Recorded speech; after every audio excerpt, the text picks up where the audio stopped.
Զավեշտը գիտեք որն է, երկրորդ նախագահին որ հարցնեք, մենք դուք եք չեք, մի քան ուք չեն, լրագրողները հարցել են, բա ինչու ձեր աջակիցներին չեք սաստում, ասում է ես չեմ կարող իրանց սաստեմ, ու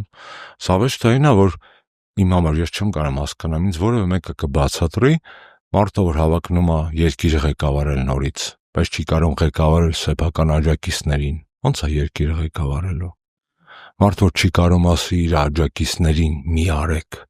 ո՞նց է ուզում ուրիշներին ասի, թե ինչ պետք է անել երկրի հետ։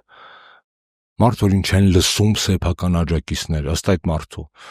ինչ երաշխիք է տալի, որ իրան լսելու են ուրիշները։ Հատ ուզում եմ դա հասկանամ, էլի կբացատրեք ինձ, չէ՞ մի օր։ Այսինքն արտոնված է իր կողմից կարծում եք։ Молчание знак согласия, հա, չգիտեմ։ Ակնհայտ է, չէ՞ որ ունեն։ Լավ, հիմա չդնեմ ինձ բանի տեղ էլի, խոստացել եմ սուտ չխոսեմ։ Բարբերաբար սաստեք ինձ հենց տեսեք սուտ եմ խոսում։ Դա ի՞նչ է։ Չէ, տենց օթից այդ սաղ իմպերիան, այդ գարշահոտության իմպերիան, սաղ այդ